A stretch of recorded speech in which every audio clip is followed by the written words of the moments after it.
It's a Victory Monday right here on the San Francisco 49ers Report. Niners are hot. Niners news is hot. And we're breaking it all down on today's show. No matter where you are, how you're tuned in, we appreciate you for making today's 49ers Report a part of your day. San Francisco just sweeping Seattle. The Niners now the number one seed in the NFC, and there is so much to unpack and get into. First, though, if you feel like this Niners team is special, and I'm talking special, like the potential to be one of the better Niners teams of all time, because the talent level on this team, the way that they're blowing out teams is really extraordinary right now, I want you to hit that thumbs up icon and like the video. What's special is that going into this week's game against the Arizona Cardinals, San Francisco going into this week and for the remainder of the year will pretty much control their own destiny. Due to the Philadelphia Eagles losing on Sunday Night Football to the Dallas Cowboys, the Eagles sliding all the way from the number one seed in the NFC to the fifth seed in the NFC. Dallas Cowboys making the jump from number 5 to number 2, but because the San Francisco 49ers, despite those three teams having the same record at 10-3, 10-3, 10-3, they own the tiebreaker. They beat the brakes off the Dallas Cowboys. They put the beat down on the Birds. And because of that, San Francisco atop this conference right now. And if the season were to end right now, they would have home field advantage running through Levi's Stadium in Santa Clara. The remaining Niners schedule here, it is completely plausible for this football team to win out. And potentially, for the first time since 2019, San Francisco could have home field advantage. They're on the road to play the Arizona Cardinals in Week 15 in Glendale. Week 16, at home against the Baltimore Ravens, Christmas Day on Monday Night Football. That is the most difficult test for San Francisco for the remainder of the year, just because of how good that defense is and the threat that Lamar Jackson poses. And really, for the first time in Lamar's career, he has a really good complementary cast. Niners then go on the road after that Christmas Day game to play the Commanders at FedEx Field.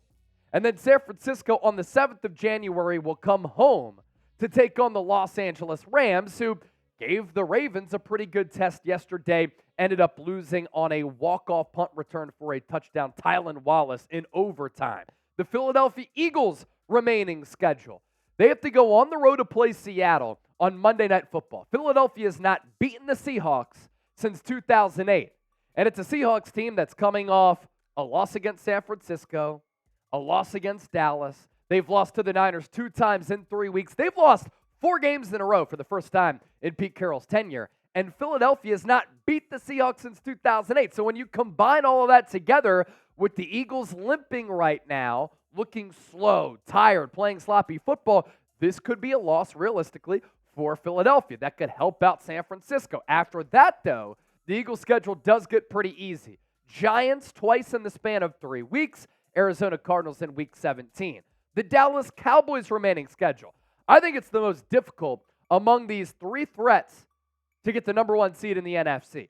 On the road against the Bills, on the road against the Dolphins, at home against the Detroit Lions, and then Week 18 against the Commanders on the road. We know that the Dallas Cowboys, when it comes time for December football, January football, they oftentimes flounder. And if they flounder, that also helps out San Francisco in their hopes of trying to get that number 1 seed. I've said this all along. I think it's going to be San Francisco in the top spot, Eagles in the 2 spot, Cowboys drop down to 5th, and then the Detroit Lions, by way of winning the division, number 3, and then whoever wins the awful NFC South gets that 4 seed. Then those last 2 wild cards, 6 and 7 spots, Minnesota Vikings, Green Bay Packers, all in play right now.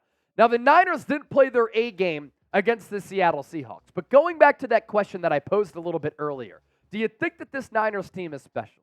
And if that's the case, I want you to hit that thumbs up icon and like the video.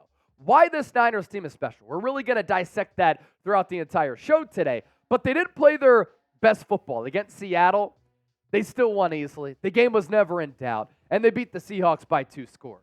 And what's crazy about this Niners team is the overall talent on both sides of the football, offensively and defensively. San Francisco offensively, on pace to be the first team with a 4,000-yard passer and 4 players with 1,000 scrimmage yards. So Brock Purdy with the passing yards, and then the scrimmage yards with Christian McCaffrey, Deebo Samuel, Brandon Aiyuk, and George Kittle since the 2004 Colts with Peyton Manning, Edgerrin James, Marvin Harrison, Reggie Wayne, and Brandon Stokley. Peyton Manning that year won NFL MVP. I thought quarterbacks couldn't win the MVP without a supporting cast. That's the argument I've heard going against Brock Purdy. Brock Purdy's slinging the rock right now. Brock Purdy is balling out, and there is an MVP case to be made for him.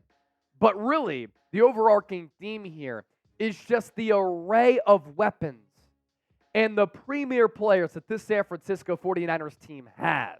And that's why I think that this team, when you think back to some of the great Niner teams, I understand this organization has won 5 Super Bowls, and there have been a litany of future Hall of Famers and All-Pros and Pro Bowlers who have donned the scarlet, red, and the gold. But this 2023 team, man, you watch them week in, week out, they just pop.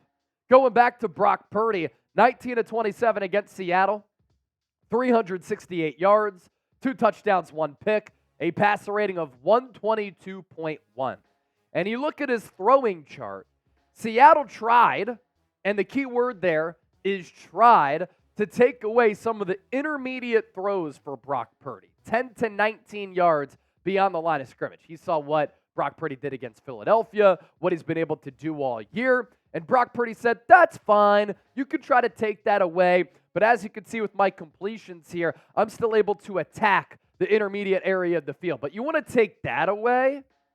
I'm going to silence the detractors here who say I don't have arm strength, that I can't throw the deep ball. And I'm going to rip a shot to Deebo Samuel, who cooked Jamal Adams. And I'm going to layer a football in there to George Kittle for another really impressive touchdown throw. And I'm going to spray the football all across the yard and go 19-27, complete more than 70% of my passes yet again, and torch that Seahawks defense. Brock Purdy had a day. The weapons had a day. And I understand that Purdy has a lot of talent to work with on the offensive side of the football, but how about what this front office has been able to put together? They drafted Deebo Samuel. They drafted Brandon Aiyuk. They drafted George Kittle. And yesterday, if you're an opposing defensive coordinator, you're watching that game and you're like, who do we stop on this Niners team? Deebo can run it out of the backfield, catch it from the slot, or as an outside wide receiver, and then picking up yards after the catch, he's impossible to bring down. 7 catches, 149 yards, and a touchdown. And then yesterday, he's taken the top off of the defense as well. Brandon Aiyuk played a role in 2 giveaways. San Francisco still won the game by 2 scores, and he still had 6 catches for $126. And then George Kittle continues to play like the best tight end in the NFL this year in 2023 because he has been better than Travis Kelce. 7 grabs for 76, and that aforementioned touchdown. Deebo Samuel in his last 3 games has been a primary weapon for this Niners offense, and he's looked every bit of the All-Pro that he was in 2021. Last 3 games, he's combined for 344 receiving yards, 38 rushing yards, 3 receiving touchdowns, 3 rushing touchdowns, and he's playing like that 2021 All-Pro self. And why are we showing you these numbers? Because if you are a defensive coordinator out there, what is your plan to stop San Francisco? You want to stop Christian McCaffrey? He runs for more than 100. You want to stop Brock Purdy? He's taken deep shots, completing 70% of his passes, throwing for more than 300 yards. You want to take away Deebo, Aiyuk, or Kittle? The other 2 are going to be able to torch you. And then this Niners defense, which we're going to talk about here in just a moment, is playing spectacular football as part of this 5-game winning streak coming out of the bye. When you put together ingredients for a Super Bowl winning team, this is what you're looking to compile here, ladies and gentlemen. Loaded roster. Niners have it. Great coaching staff. Niners have it. Top-notch quarterback play. Brock Purdy's doing it. A special team culture. This team has a special championship culture. They talk about how unselfish everybody is. San Francisco has that as well. And you want dogs on both sides of the ball. I'm talking dogs, like woo, woo, woo, dogs on both sides of the ball. And San Francisco has that where they can inject pain and they can instill fear into the opponent week in and week out. We're only getting started here on the show. Continue to hang out with us. But if you loved seeing the Niners sweep the Seattle Seahawks for the second time in a row, I want you to type F Seattle in the chat. I'm never going to type F PrizePicks because I love PrizePicks. Largest independently run daily fantasy sports app in North America. You can get a $100 deposit match at prizepicks.com/CLNS and use the code CLNS. Daily fantasy sports made easy. You choose more or less on a player's projected stat lines, and you can win real money like myself, producer Trizzy, and producer Chip. Going into Monday Night Football, here's some picks that we like. Tua Tagovailoa, more than 291.5 passing yards against Tennessee. Devon Achane, more than a half passing, rushing, and receiving touchdown combined. And then Tyjae Spears, more than 20.5 rushing yards. Derrick Henry's been a little bit banged up, and Spears, dynamic player. So one more time, easy and exciting daily fantasy sports, prizepicks.com/CLNS. Use the code CLNS for that $100 deposit match. You think back to some of the great offenses in NFL history, right? And you think about the greatest show on turf Rams squads in the early 2000s with Kurt Warner, with Marshall Faulk, Torrey Holt, Isaac Bruce. The explosive play rate for those teams, the 2000 Rams, 16.5%. The 2001 Rams, 16.2%. The San Francisco 49ers, 15.7%. David Lombardi of The Athletic pointed some of this out. I wanted to go back, look at the numbers as well. The San Francisco team, unlike the years with Jimmy Garoppolo, are an explosive offense. They're not just a methodical offense. Brock Purdy can be credited for that because Brock Purdy has brought an explosive element to this offense, making plays with his legs, extending plays with his legs to throw it, but also completing the deep ball with the deep ball accuracy. On top of this Niners offense clicking on all cylinders right now, the play of this Niners defense has been superb. They're also clicking. The number one scoring defense in the NFL now after the Baltimore Ravens gave up a lot of points to the Los Angeles Rams on Sunday. The Niners just really playing with a lot of synergy right now. And you hope that they can continue this type of play because if they get into the playoffs, they are going to be a buzzsaw. What's been leading this Niners defense, it is this mighty pass rush. San Francisco has generated 29 sacks in their last 5 games. That is first in the NFL. The next highest team is 22. So what San Francisco is doing right now in pressuring the quarterback, getting after the quarterback, hitting the quarterback, they're just injecting a lot of fear into the opposition. And the overall contributions from everybody has been very impressive, whether it's star players, whether it's backups, whether it's cast-offs, whether it's young players, rookies, veterans. Everybody is just coming together to, once again, the theme of today's show, make this squad special. Highest graded defenders according to Pro Football Focus against the Seattle Seahawks, Ji'Ayir Brown, 88.3. He's a rookie, third-round pick out of Penn State. Chase Young, 86.3. His impact continues to be felt after the trade deadline acquisition. I said it during the broadcast yesterday during our watch party. Kevin Givens has been active all over the place, 84.1 grade. Nick Bosa, 82.4, making a lot of great plays against the run. And then Deommodore Lenoir, 81.9. Great teams have depth pieces show up. Great teams in general are deep. Special teams are deep. Arik Armstead is out. He's been a great defensive tackle this year and a critical member of the success that the Niners defense has been able to have. Others step up, right? Mooney Ward goes out.